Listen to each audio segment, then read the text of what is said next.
Welcome to computer tech zone. तो दोस्तों स्वागत है आप सभी का कंप्यूटर टेक जोन पर। और आज हम स्टार्ट करने वाले हैं कंप्यूटर के हार्डवेयर, है ना। तो हार्डवेयर में देखिए, जैसे कि मैंने आपको प्रीवियस क्लास में बता रखा था कि एक्सटर्नल और इंटरनल हम 2 टाइप से पढ़ने वाले हैं। तो अभी हम स्टार्ट करने वाले हैं एक्सटर्नल हार्डवेयर, है ना, यानी कि जो कंप्यूटर के पेरीफेरल डिवाइसेज होती हैं जो बाहर रखे होते हैं, ठीक है। तो आइए फिर स्टार्ट करते हैं। तो देखिए, सबसे पहले अभी हम देख रहे हैं इनपुट डिवाइस, है ना। हार्डवेयर में कौन सी डिवाइसें देख रहे हैं? Input device. तो उम्मीद है इनपुट डिवाइस की परिभाषा आप सभी को पता होगा, फिर भी हम देख लेते हैं।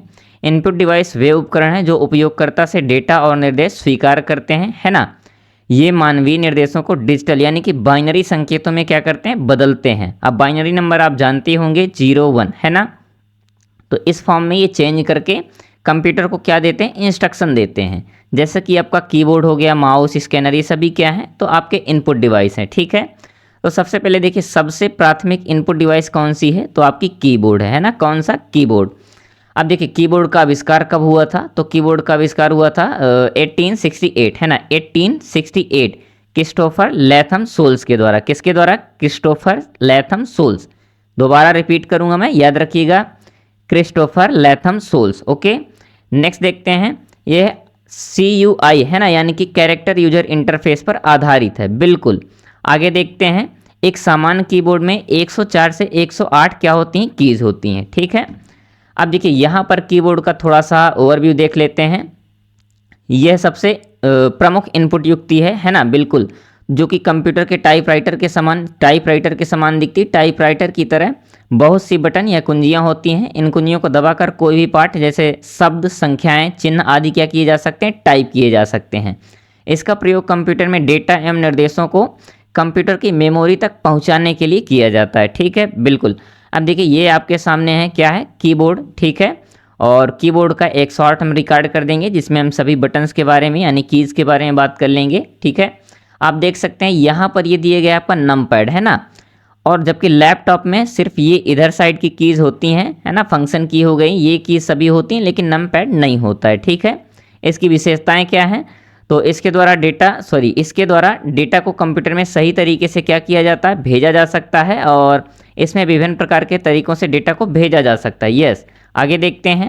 अब देख लेते हैं टेक्नोलॉजी के बेस पर कीबोर्ड के टाइप, है ना।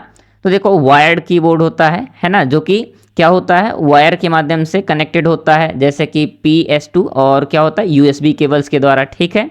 एक होता है वायरलेस कीबोर्ड, है ना, जो कि बिना किसी वायर के कनेक्टेड होता है, ठीक है। और बी रेडर कीबोर्ड, है ना, हेलोग्राम कीबोर्ड और की माउस कीबोर्ड, ठीक है। तो ये आपके हो गए टाइप। आगे देखते हैं कीबोर्ड कुंजियाँ और उनके कार्य। अब देख लेते हैं थोड़ा सा यहाँ ओवरव्यू। अल्फा न्यूमेरिक यानी कि A to Z और 0 to 9 क्या है? ये टाइप करने के लिए होती हैं। कौन सी? Alpha numeric. फिर है फंक्शन की, F1 से F12 तक।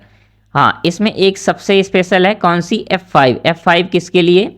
तो रिफ्रेश के लिए होती है, कहीं भी हो। और F1, है ना, F1 यहाँ भी, इसे भी देना चाहिए। तो ये होती है आपकी हेल्प के लिए। किसके लिए? हेल्प के लिए, ठीक है। आगे देखते हैं मॉडिफायर कुंजियाँ। अब देखो, जो शिफ्ट होती है आपकी, अल्ट होती है, और कंट्रोल, ये क्या होती हैं? ये आपकी मॉडिफायर कीज़ कहलाती हैं। कौन सी? मॉडिफायर। और टॉगल कीज़ कौन कौन सी होती हैं? तो कैप्स लॉक, नम लॉक, है ना, जो आपकी नम लॉक होती है। तो जो नम पैड होता है आपका कीबोर्ड में, उसे ऑन या ऑफ करने के लिए होता है, ठीक है। आगे चलते हैं। नेक्स्ट है आपकी इनपुट डिवाइस माउस, है ना। ये भी देखो सबसे ज़्यादा यूज होने वाली है, और ये एक प्रकार की पॉइंटिंग डिवाइस होती है, ठीक है। तो सबसे पहले देखते हैं आविष्कार कब हुआ था और किसने किया था।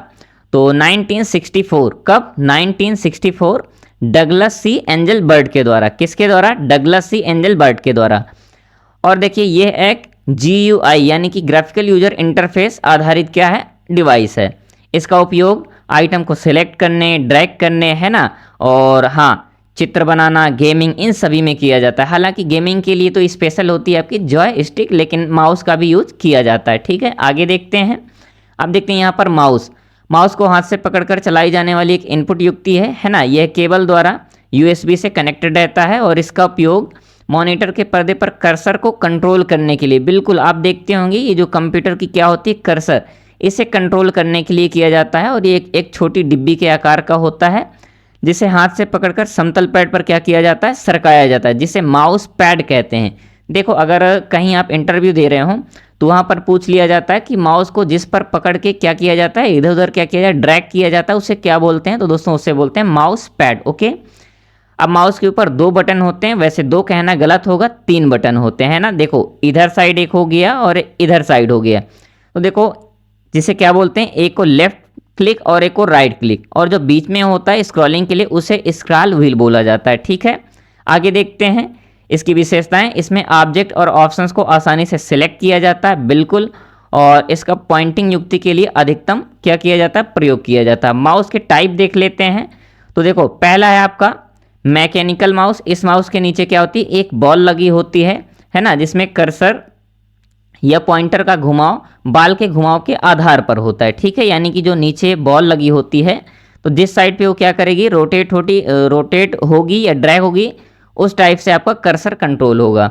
नेक्स्ट होता है आपका ऑप्टिकल माउस। इस माउस में बाल के स्थान पर एक एलईडी है ना, जो कि नॉर्मल सभी यूज करते हैं, एलईडी का प्रयोग हुआ होता है, और इसमें कर्सर का घुमाव डायोड या फोटो डायोड से निकलने वाली लाइट के बेस पर किया जाता है। ठीक है, नेक्स्ट है आपका लेजर माउस। कौन सा? Laser mouse. इसमें नॉर्मल एलईडी के स्थान पर इंफ्रारेड है ना, इंफ्रारेड लेजर डायोड का प्रयोग किया जाता है। ठीक है, आगे देखते हैं। आप देख सकते हैं ये है आपका क्या, मैकेनिकल माउस, और ये है आपका ऑप्टिकल। ऑप्टिकल में ये कौन सा है? तो ऑप्टिकल में 2 टाइप्स होते हैं, वायर्ड एंड वायरलेस। तो देखो ये है आपका वायर्ड माइक, और ऑप्टिकल में है ये आपका वायरलेस माइक। ठीक है, नेक्स्ट होता है टच पैड माउस। आपने देखा होगा लैपटॉप का माउस सेम ऐसे ही होता है। ठीक है, तो आइए फिर स्टार्ट करते हैं।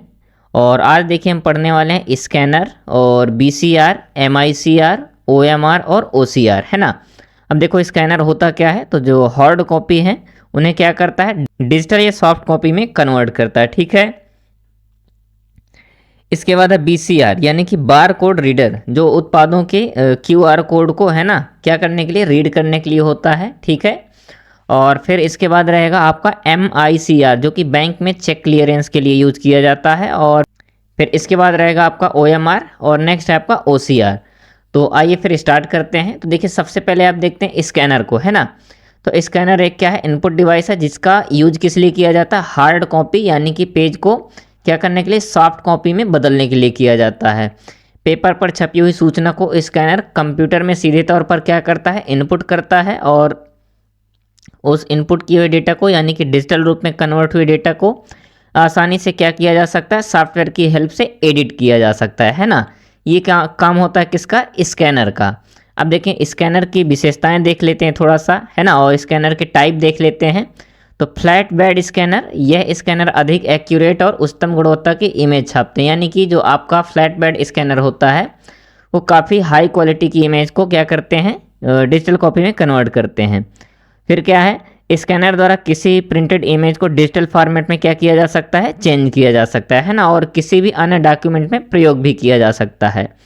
अब देखो यहाँ दिए गए स्कैनर के प्रकार। तो देखो हैंड हेल्ड स्कैनर और ड्रम स्कैनर, फिर इसके बाद है फ्लैट बेड स्कैनर। देखो यहाँ पर टाइप दिए गए हैं, ये जरूर पूछा जा सकता है कि कितने टाइप के होते हैं, तो 3 प्रकार होते हैं, है ना। और आप नेम याद रख सकते हैं, hand held scanner, drum scanner और फ्लैट बेड स्कैनर।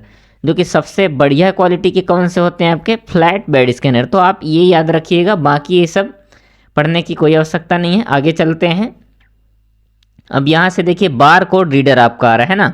तो बार कोड रीडर का उपयोग किस लिए किया जाता है, किसी भी बार कोड को रीड करने के लिए किया जाता है। ठीक है, प्रोडक्ट के ऊपर छापे हुए सीधे बार कोड को क्या करते हैं, रीड करते हैं। और देखिए इससे एक बेनिफिट क्या मिलता है कि जैसे बार कोड को रीड करता है और उसका उपयोग करके सीधा डेटा को क्या करता है, कंप्यूटर में इनपुट कर देता है ना। तो इससे जो मैनुअल होने वाली गलतियां हैं वो नहीं होती हैं, और इसका यानी बिलिंग काउंटर पर बिल तैयार करने के लिए भी इसका उपयोग किया जाता है। ठीक है, आगे देखते हैं बार कोड रीडर। हाँ देखिए अब इसकी विशेषताएं हैं। तो बार कोड रीडर को तेज़ी से और सटीकता से क्या करता है, पढ़ सकता है, और जिससे डेटा एंट्री में समय की बचत होती है। मानवीय त्रुटियों को कम करता है, क्योंकि देखिए ये स्वतः क्या करता है, डेटा को कंप्यूटर में एंटर कर देता है ना। ये आपका क्या है, बीसीआर है। आगे देखते हैं। अब है आपका एमआईसीआर। एमआईसीआर मतलब मैग्नेटिक इंक कैरेक्टर रिकॉग्निशन। देखिए फुल फॉर्म बिल्कुल आप अच्छे से याद रखिएगा क्योंकि सबसे पहले पूछा जाने वाला क्वेश्चन तो आपका यही है ना कि इसका फुल फॉर्म क्या होता है। अब देखो इसका सिंपल सा आप यूज याद रखिएगा, इसका प्रयोग बैंकों में चेक क्लियरेंस के लिए यानी कि चेक की जांच करने के लिए किया जाता है। ठीक है, इस टेक्नोलॉजी में क्या होता है, चेक पर एक विशेष चुंबकीय स्याही द्वारा तैयार कैरेक्टर छापे जाते हैं, है ना। और एमआईसीआर रीडर चेक पर छपे कैरेक्टर को चुंबकीय कॉइल की संवेदना से क्या करता है, रीड करता है, उनकी जांच करता है कि चेक सही है या नहीं। ठीक है, और फिर क्या करता है, जो चेक क्लियर होते हैं उन्हें क्या करता है, रीड करके करेक्ट कर देता है। ठीक है, आगे देखते हैं। अब देखो इसकी विशेषताएं देख लेते हैं। तो एमआईसीआर से तैयार किए गए डॉक्यूमेंट को फर्जी, है ना, यानी कि फेक प्रूव करना, यानी कि फेक सिद्ध करना कठिन है। यानी जो डॉक्यूमेंट इससे तैयार होंगे वो फेक नहीं हो सकते हैं। आगे देखते हैं, इसके द्वारा तैयार डॉक्यूमेंट मुड़ने या फटने पर पढ़ा जा सकता है। यानी कि जैसे मान लीजिए इसका कोई डॉक्यूमेंट तैयार किया है तो क्या कर सकते हैं, अगर ये मुड़ भी गया है ना, और क्या हुआ, अगर ये फट भी गया तब भी क्या किया जा सकता है, रीड किया जा सकता है। ठीक है, आगे देखते हैं OMR, है ना। अब OMR का फुल फॉर्म क्या होता है, तो ऑप्टिकल मार्क रीडर। यह एक ऐसी डिवाइस है जो OMR सीट पर क्या करती है, पेंसिल या पेन के चिन्ह की उपस्थिति और अनुपस्थिति को जांचती है ना। यह मशीन केवल OMR सीट को जांचती है। आजकल इसका प्रयोग कॉम्पिटिटिव एग्जामिनेशन की आंसर बुक, है ना, जिसे कहते हैं OMR सीट को क्या करने के लिए, चेक करने के लिए प्रयोग किया जाता है, और इससे कम समय में और सही परिणाम आ सकते हैं। ठीक है, आगे देखते हैं। अब देखते हैं इसकी विशेषताएं। तो OMR 100% एक्यूरेट क्या करती है, जो डेटा है वो 100% एक्यूरेट देती है, यानी कि OMR सीट की रीडिंग 100% एक्यूरेट करती है। नेक्स्ट है, ये अक्षरों को पढ़ने में बहुत तेज माध्यम है ना। इसके पढ़ने की क्षमता मशीन की दक्षता पर निर्भर करती है। अब देखो OMR सीट कैसे चेक करती है, जैसे मान लीजिए आपने यहाँ पर ये करेक्ट आंसर भरा है, यहाँ है ना गोला किया है, और इसे ऐसे यहाँ पर गोला किया है, तो एकदम करेक्ट तरीके से क्या कर सकती है, पढ़ सकती है। ठीक है, आगे देखते हैं। OCR, है ना, OCR का फुल फॉर्म क्या है, ऑप्टिकल कैरेक्टर रिकॉग्निशन। OCR एक ऐसी मशीन है या टेक्नोलॉजी है जिसके द्वारा हम विभिन्न डॉक्यूमेंट जैसे इमेज, PDF, है ना, या फाइल या हाथ से लिखे हुए डॉक्यूमेंट आदि को इस प्रकार के डेटा में बदल सकते हैं जो कंप्यूटर में समझ सकता है, यानी कंप्यूटर समझ सकता है। ठीक है, OCR के द्वारा हम किसी भी डॉक्यूमेंट को एडिट कर सकते हैं। आगे देखते हैं। अब OCR की विशेषताएं देखते हैं। तो OCR किसी प्रिंटेड, है ना, प्रिंटेड फोर्स या हैंड रिटन फॉर्म डॉक्यूमेंट को टाइप करने कम समय लेता है। ठीक है, आगे देखते हैं। इसके द्वारा बदलते हुए फॉर्मेट को वर्ड प्रोसेसर में एडिट किया जा सकता है, यानी कि इसके द्वारा जो डेटा बदला गया है उससे वर्ड प्रोसेसर में क्या किया जा सकता है, एडिट किया जा सकता है। ठीक है, आगे देखते हैं। इसके उपयोग से पुराने दस्तावेज को भी आसानी से क्या किया जा सकता है, रीड किया जा सकता है। ठीक है, आज हम देखने वाले हैं जो कि हमारे बाकी के बचे हुए इनपुट डिवाइसें हैं। तो देखिए सबसे पहले आज देखने वाले हैं टच स्क्रीन को, है ना। अब देखो टच स्क्रीन को देख लेते हैं। तो टच स्क्रीन एक इनपुट डिवाइस है। टच स्क्रीन की सहायता से इनपुट देने के लिए उंगलियों का प्रयोग किया जाता है, ये देखो सबको पता होगा, है ना। और इस पर क्या है कि जैसे कीबोर्ड की अपेक्षा, यानी कि किसी अदर आउटपुट डिवाइस की अपेक्षा, अदर इनपुट डिवाइस की अपेक्षा इसमें काफ़ी जल्दी तरीके से, यानी कि फास्ट तरीके से क्या किया जा सकता है, इनपुट दिया जा सकता है। क्योंकि देखिए इसमें क्या है, किसी चीज़ को प्रेस करने की ज़रूरत नहीं है, सिर्फ टच करने की ज़रूरत होती है ना। तो आप इसे समझ सकते हैं। अब देखो क्या है, और इसकी सहायता से कंप्यूटर को निर्देश दिए जा सकते हैं। यह तकनीकी और यूजर फ्रेंडली होती है, इसको चलाना आसान होता है। इसमें माउस का कार्य उंगलियों के द्वारा ही किया जाता है, और जिस ऑप्शन को क्या करना होता है, सिलेक्ट करना होता है, उसे सिर्फ उंगली से क्या करना होता है, टच करना होता है ना। आज के दिन में अधिकतर मोबाइल टच स्क्रीन है, बिल्कुल मोबाइल, और अब तो लैपटॉप भी सारे के सारे क्या है, टच स्क्रीन आने लग गए हैं। आपने देखा होगा रेलवे में भी कई जगह टिकट वेटिंग मशीन, जो टिकट मशीन होती है तो उसमें भी क्या है, टच स्क्रीन आने लग गई है। ATMs वगैरह सभी में क्या है, टच स्क्रीन का यूज़ हो रहा है। अब देखो टच स्क्रीन का प्रयोग प्राय ऐसे स्थानों पर किया जाता है जहां ग्राहकों को कंप्यूटर में कोई इनपुट देना होता है, जैसे कि ATM मशीन हो गया, है ना, टिकट वेटिंग मशीन। अब इसके फीचर्स देख लेते हैं। तो इसके द्वारा लिखने के लिए कीपैड की आवश्यकता नहीं होती है ना, और यह कीपैड की अपेक्षा जल्दी इनपुट दे देता है, बिल्कुल। अब देखो यहाँ पर ये चच्चा जान क्या कर रहे हैं, आपका वेट कर रहे हैं कि बोलो कहाँ की काट दूँ, है ना, झुमरी तलैया या फिर, है ना, आगे आप समझ सकते हैं। ठीक है, आगे देखते हैं। अब देखो यहाँ पर दिए गए माइक्रोफोन, है ना। नेक्स्ट इनपुट डिवाइस कौन सी है आपकी, तो नेक्स्ट है माइक्रोफोन। माइक्रोफोन उम्मीद है आप सभी को पता होगा, लेकिन फिर भी हम पढ़ लेते हैं। माइक्रोफोन एक प्रकार की क्या है, इनपुट युक्ति है, यानी कि इनपुट डिवाइस है जिसका प्रयोग कंप्यूटर को साउंड के रूप में इनपुट देने के लिए किया जाता है। माइक्रोफोन यूजर की आवाज़ को क्या करता है, प्राप्त करता है और उसे कंप्यूटर के फॉर्मेट में परिवर्तित करता है, ठीक है, जिसे डिजिटाइज्ड साउंड है ना, डिजिटाइज्ड साउंड या डिजिटल ऑडियो भी कहते हैं। बिल्कुल, माइक्रोफोन में आवाज़ को डिजिटल रूप में परिवर्तित करने के लिए एक सहायक हार्डवेयर की आवश्यकता होती है। इस हार्डवेयर को क्या कहते हैं, साउंड कार्ड कहते हैं। क्या कहते हैं, साउंड कार्ड, ठीक है। देखिए, माइक्रोफोन को कंप्यूटर के साथ जोड़ा जाता है जिससे आवाज़ कंप्यूटर में रिकॉर्ड हो जाती है। आजकल माइक्रोफोन का उपयोग स्पीच रिकॉग्निशन सॉफ्टवेयर है ना, यानी कि SRS है ना, SRS यानी स्पीच रिकॉग्निशन सॉफ्टवेयर के साथ भी किया जाता है। आपने देखा होगा अब आजकल क्या हो रहा है कि जैसे MS वर्ड है ना, आपका MS वर्ड अगर ओपन है और उसमें माइक कनेक्टेड है तो आप बोल कर क्या कर सकते हैं, टोटल टाइपिंग कर सकते हैं। कैसे, माइक से आप इनपुट देंगे और MS वर्ड में क्या होगा, टाइप होता जाएगा, ठीक है। तो ऐसे भी आजकल काम हो रहा है। अब इसकी विशेषताएं देख लेते हैं। यह ऑडियो साउंड है ना, इनपुट करने में सहायक होता है, बिल्कुल, और यह साउंड दबाव को वोल्टेज में बदलता है, हाँ, ठीक है। अब देखो, जैसे मैं भी अभी क्या कर रहा हूँ, बोल रहा हूँ, तो क्या कर रहा है, ये इनपुट ही तो दे रहा है ना भाई। हम देखो बोल रहे हैं और आप सुन रहे हैं, मैं बैकएंड से बोल रहा हूँ, आप फ्रंट एंड पे क्या कह रहे हैं, सुन रहे हैं, ठीक है। तो ये भी एक प्रकार का क्या है, इनपुट डिवाइस ही होती है। और माइक्रोफोन भी देख लिए हैं, अब देख सकते हैं आप, ये आपका क्या है, माइक्रोफोन है। अच्छा, ये बताइए कौन सा है, डायनेमिक या कंडेंसर है ना। और देखो, ये मीडिया वालों के मीडिया वालों के क्या रखे हुए हैं, माइक रखे हुए हैं, जो कि बिल्कुल झूठ बोलने का काम करती है। आगे देखते हैं हम, वेब कैम या वेब कैमरा है ना, जो कि आपकी लास्ट इनपुट डिवाइस है, वेब कैम, ठीक है। वेब कैम एक प्रकार की वीडियो कैप्चरिंग है ना, वीडियो कैप्चरिंग युक्ति है। यह एक डिजिटल कैमरा है ना, जिसे कंप्यूटर के साथ क्या किया जाता है, कनेक्ट किया जाता है।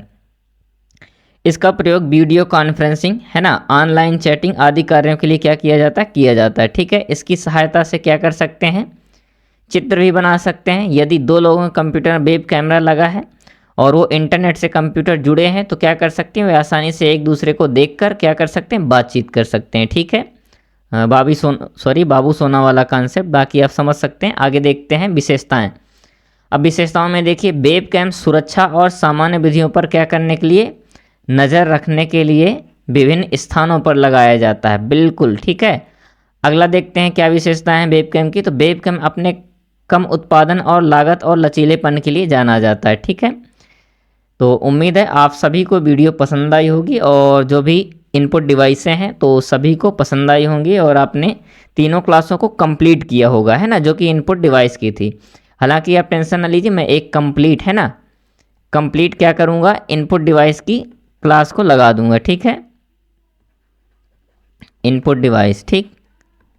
तो कोई दिक्कत नहीं है, अगर जिसने नहीं भी कंप्लीट किया है तो कल वाली कंप्लीट क्लास को क्या करेगा, वॉच कर लेगा, और कल नहीं, मतलब परसों वाली क्लास को कंप्लीट वॉच कर लेगा तो उसका सब कुछ सॉल्व हो जाएगा, ठीक है। तो उम्मीद है दोस्तों आप सभी को वीडियो पसंद आई होगी, तो प्लीज़ वीडियो को लाइक कीजिएगा और अगर आप लोग चैनल में नए हों तो प्लीज़ सब्सक्राइब कीजिएगा और ऐसे ही इन्फॉर्मेटिव वीडियो के लिए कंप्यूटर टेक जोन के साथ जुड़े रहिएगा। तो मिलते हैं नेक्स्ट क्लास में, तब तक के लिए टेक केयर, बाय बाय दोस्तों, थैंक यू।